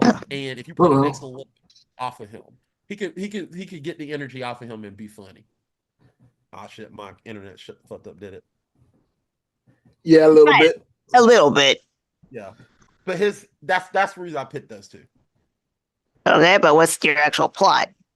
Oh, it's the sequel? Yes. Fuck. All right, so in my plot, in the plot of my story, so in the plot, so in my plot of the story, we actually are literally so Rush Hour 1, 2, and 3 already happened, correct? Yes. So Rush Hour 1, 2, and 3, I'm throwing that in there, did happen. Yeah. Okay, that's what I saw 3 though. All right, so in this one, so in this one, we're gonna get Carter and Lee. They're actually gonna go on a Hawaiian vacation, and they're just off. They're having fun. They're chilling. Y'all still hear me? Yes. Okay. They're having fun. They're just going on a vacation, and then all of a sudden somebody gets killed, and all of a sudden all hell breaks loose. They got to find out who did it, and while we want to solve the case, Carter's like, no, I want to sit here and relax. I want to enjoy my vacation for once. I want to do something that doesn't involve any police work. Fuck you. This is bullshit. I'm not doing this. So, while Lee is trying to solve the case, Carter is sitting there just drinking, enjoying himself. But in a weird coincidence, unlike he did in the former Rush Hours, he actually stumbled upon shit that actually kind of solves the case. And he's like, well, all right, I'm already in this. I might as well solve the case. So that's my plot. Okay. And this is taking place in Hawaii? Yeah. Okay. No, I'm saying because they tend to do that in these movies. They go to like the major what's it called? Like tourist attraction places. Yeah. It just so happened he's finally getting a vacation because he never got the vacation in the other 3. So he finally gets it. He sure didn't. I would be so mad at Lee for that. Like he'll still be my boy, but I would be mad about that one. Yeah, that's the whole point of my film. They finally got a vacation. Oh yeah. But okay, you ready, Loveless? Oh, but my film is based like Carter wants a vacation for once, and Lee is like, I want justice, and it's like fuck, and they're opposites right now.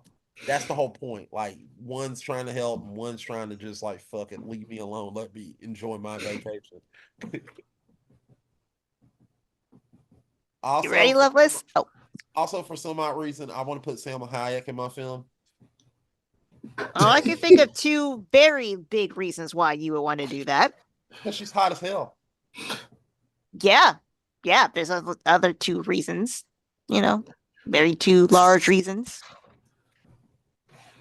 Yeah, you're correct, and I'm not going to say those 2 large reasons. Actually, she has 4 large reasons because you get to see the other side of her in Wild Wild West. Yeah, I know, right? Yeah. Oh, yeah. Levels. Yep, you do. Yeah. You right. This is wait a minute. There's no way she is 50-something years old. Okay. She looks good. She looks really good for her age. I'm like, oh, she looked 30. All right, I'm done. Sorry. All right.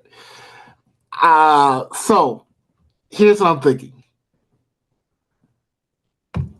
We're gonna have Carter and Lee reprise their roles, but This is going to be more of a passing the torch kind of story. I like that. So instead, we have like these two new detectives, played by Mike Jai White Damn. and Ken Jeong. So there's a bit of Oh, a no! reversal going on. I love them both too. So we're having a reversal going because now, you get it. You picking up what I'm putting down. Yes, And it's I like do. and what happens is that as they're being, trained by their respect, Ken's being trained by Jackie, Mike's being trained by Carter. Right. And of course they're clashing because of course it's like they're not exactly helping them the way they can. And they meet up, they realize they click with the other person, that causes a bit of conflict. But in the whole time, there's something going on in LA again, because they're just gonna be in LA. Screw it. And something is brewing up with Kenji's kid, because turns out Kenji had a kid, because why the fuck not? And he rose to power, became leader of the Chinese clan. The clan, the triads. Thank you. And they kind of have their own thing where now they don't need no white man. They're a strong, independent Chinese triad criminal organization. And they're actually doing some like terroristic crap, and they're just trying to stop them. It's not that deep, but the main thing is going to be driven by the comedy. Because we all know that these two brothers, Michael Jai White and Ken Jeong, we all know they can do comedy. And on top of that, we all know Mike, he know how to throw hands. And King Jeong is there. Screaming, and we know he can scream real loud. That's all I got for you. Y'all the doctor. Exactly. He is. That is a fun fact. He is a doctor. Also, he liked one of my comments years ago. I think I said something to the effect of, "I want Ken Jeong to be my dad" or something like that, and he liked it. I'm like, oh god, that's embarrassing. I didn't think he was going to see that. Because he plays one of my favorite characters on Bob Burgers, Dr. Yap.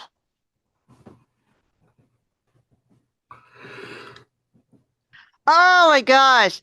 That's actually hilarious because I want to see that. I want to see Michael Jai White and Ken Jeong play off each other because they could. And they are the opposite of Jackie and Chris.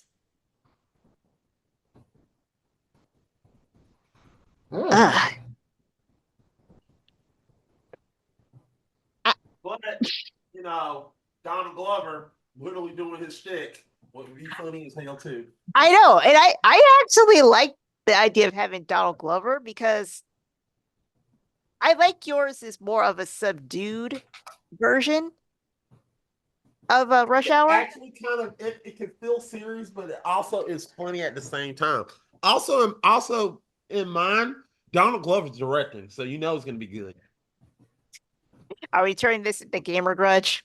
You said it.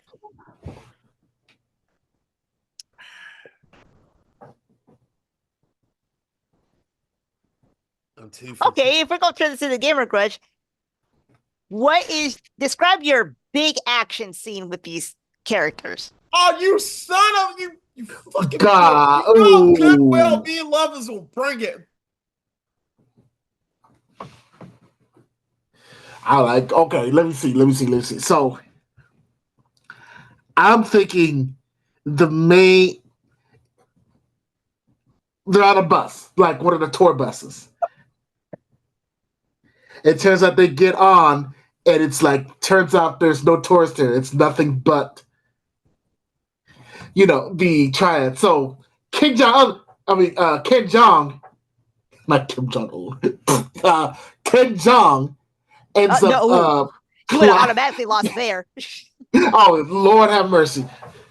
Ken Jong climbs up to the top of the tour bus, while Mike Jai is over here. He's piecing them up in the bus using the poles and the seats and all that.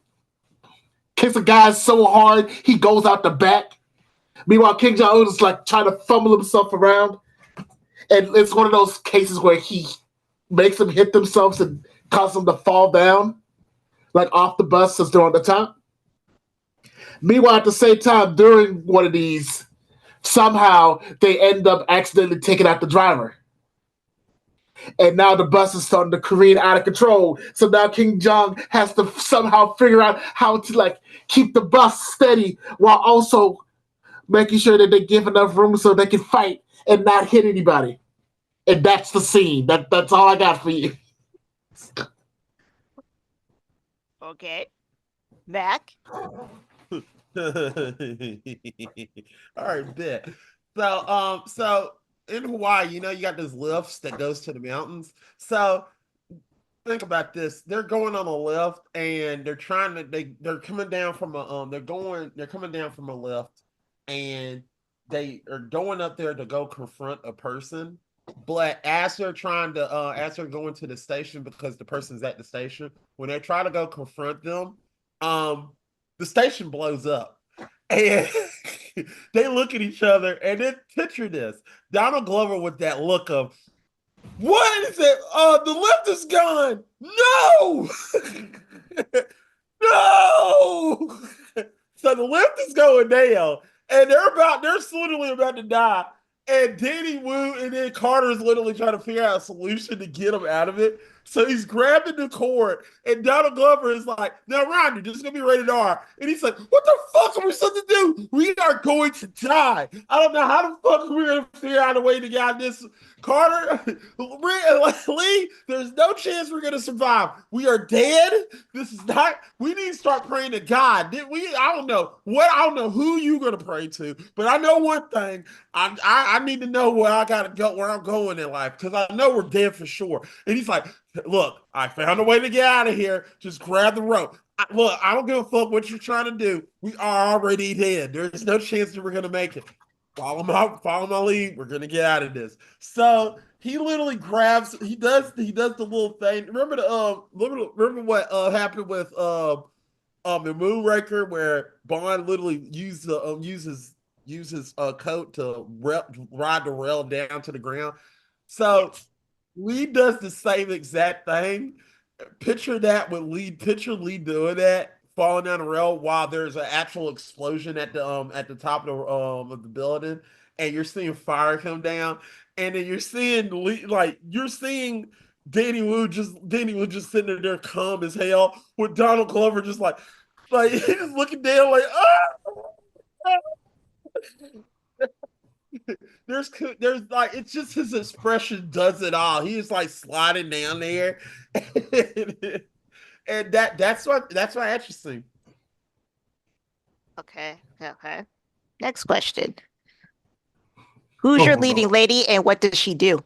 Ooh. Go ahead, Mac. Go ahead, brother. Who's my leading lady and what she does? Well, I already said Salma Hayek, but I want to say Salma Hayek is more of a person that she's playing herself. So I don't want to put Salma Hayek in this film because she's too hot to be filming it. I don't want to disrespect her like that. So instead, I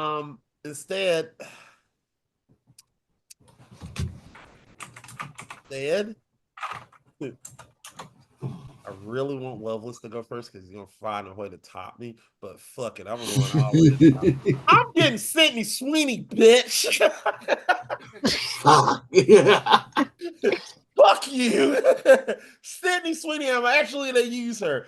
I would have put her in there. She actually does have comedic timing. Also, she's hot. Also, she can be funny with these two.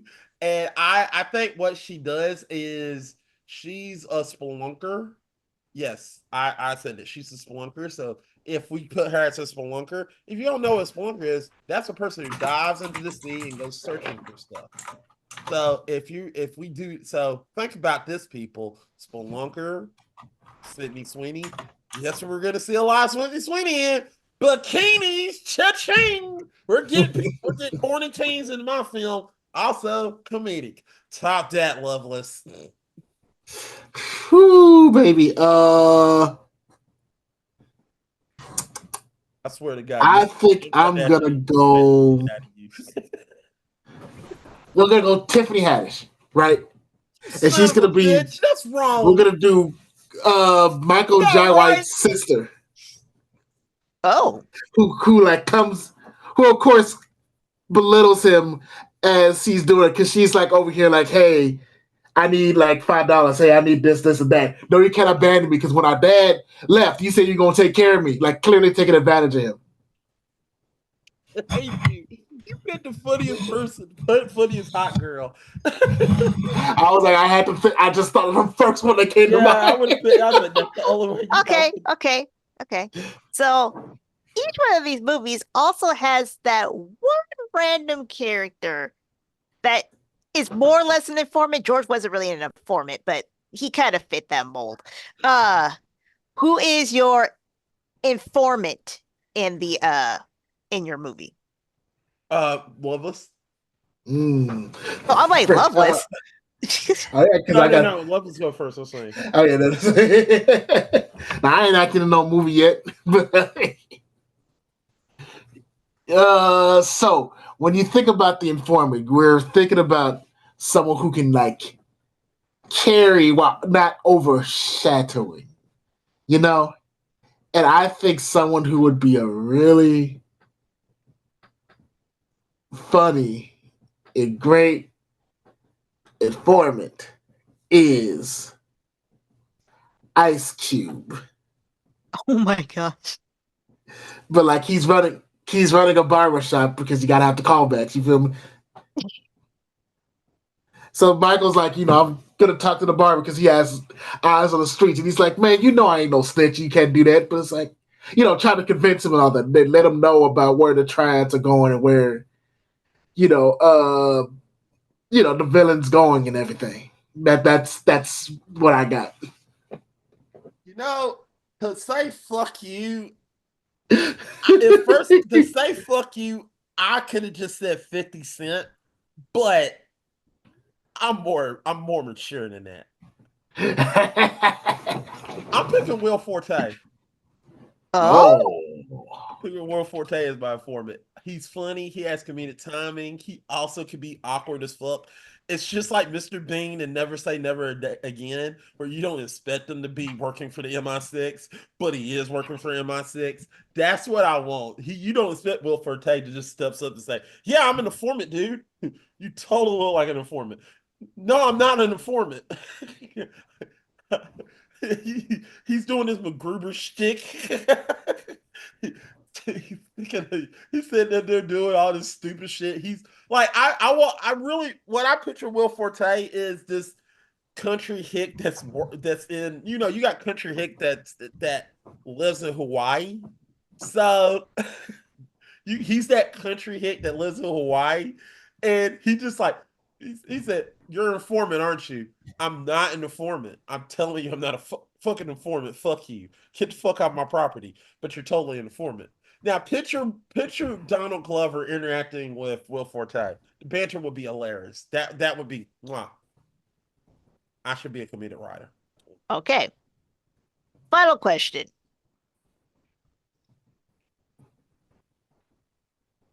Okay.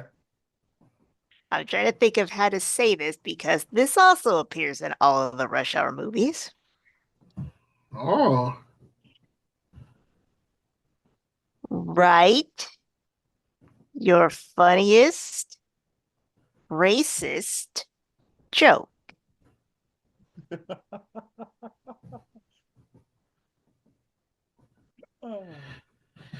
Okay.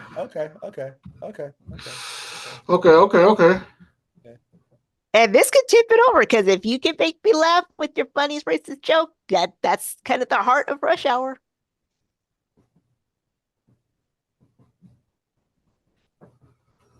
Okay.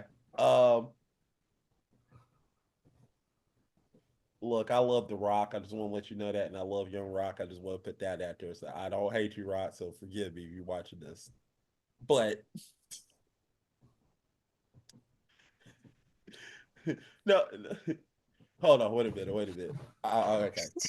I know I'm making fun of Hawaiian people. Just want to let you know that. So Donald Glover. So Carter is literally at the airport, and he's literally trying to, like, no, Lee is trying to get trying to get through customs, and he's having a hard time getting through there. So as he's going through there, he's sitting there just straight up talking shit. And he's like, look. I am who I am. You had to look at that a couple of times. I know who I am. This is who I am. And then Carter's like, look, that is definitely him. I can vouch for him. I promise you. I know all of y'all look the same, but look, he definitely he's probably your brother. You don't even know that. And so that's when we return to take him back. That as soon as that happened, they take him back to be interrogated. and then then Lee just looks at him and he said, "Look, I didn't know that they would. Look, I'm sorry. It was a joke. I didn't know they take the joke that hard. So I apologize for that.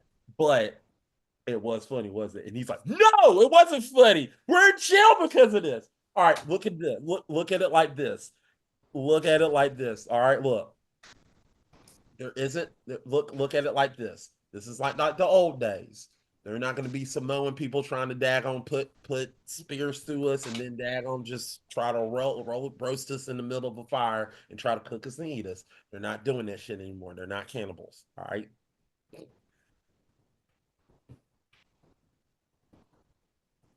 And who's this? This is Lee and Carter. Yeah. Okay. Loveless, be Ooh. racist. Okay, so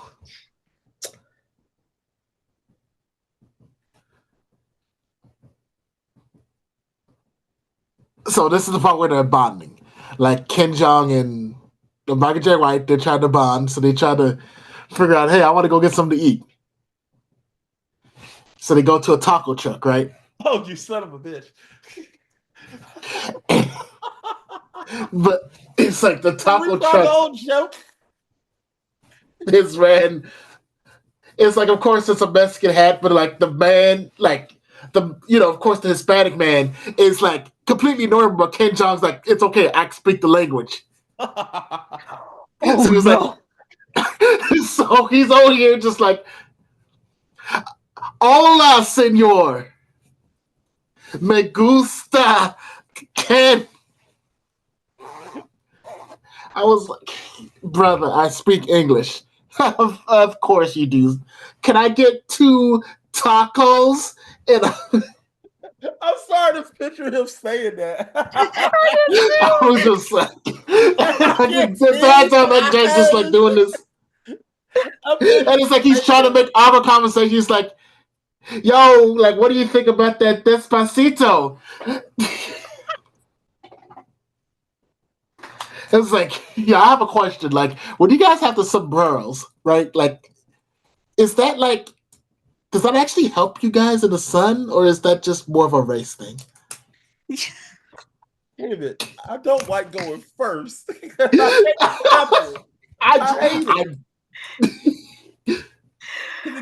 basically the main thing. Just like, because then afterwards, King Jeong says something like, the way it ends is like King Jeong says something that tips him over the edge, so he hops over the counter of the taco truck to beat him up. And he was like, I always knew your people were good at jumping fences. Oh Lord! And then just that beat. beating him, and he's like, Michael, help! And he's just over here just eating the taco, just looking at him, shaking his head. And that's the scene. Damn. Well, levels one.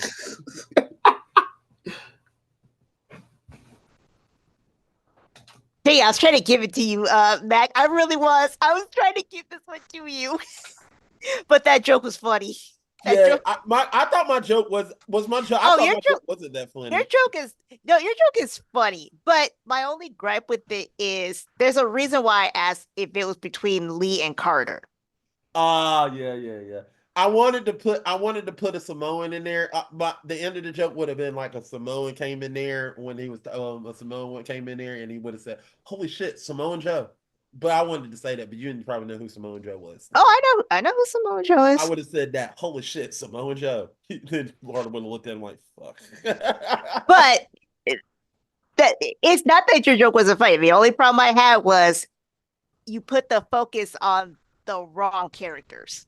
yeah. But I'm glad it was funny. I was hoping I made y'all laugh. I was like, Oh yeah, that was Oh, funny. yeah, absolutely. But I've definitely envisioned that scene yeah, with Kim Kim Jong Jong-un just and Michael doing that Jai. like that. Oh god, That- yeah, you won that one, Loveless. That was Yeah, funny. you are now. I give you that. That was funny. When you said Kendrick said you be talking to holy shit, I see him do that shit. I'm like, I hate going seconds. I was like, damn it, I'm not topping that. Oh boy. I was like, I just thought of it real hard when I did that. Oh boy. Well, Loveless wins, and okay, so correct me if I'm wrong with this order. So next time we're recording Beverly Hills Cops / Foley, right? Yeah, we're gonna be doing all the Beverly Hills Cop films up to this point. Oh. So does that include Foley? Yes, that's including Okay. Foley. It's all on Netflix anyway. So Yeah. I'm just saying it's all of that plus Foley. yeah. So yeah. And then after that, we're doing my second pick or Loveless. Well, after that, we're done for the season. Okay, so our picks are Ooh. the next season. Yeah. Okay, so just to clarify, our finale is Beverly Hills Cop plus Foley. Yep. And then next season, we're starting with two bangers. We're starting with a 2-for-1, Purple Rain and Moonwalker. That's Moonwalker, not Moonraker. And then after that, what is your choice, Loveless? I'm gonna go with the first thing that came to my mind, and for some reason, that was Malcolm X. So let's go. Damn. Oh, so we got away from comedy and we're going right into drama. Landed on us. I was exactly. Nice. Gonna get real serious on y'all, bozo.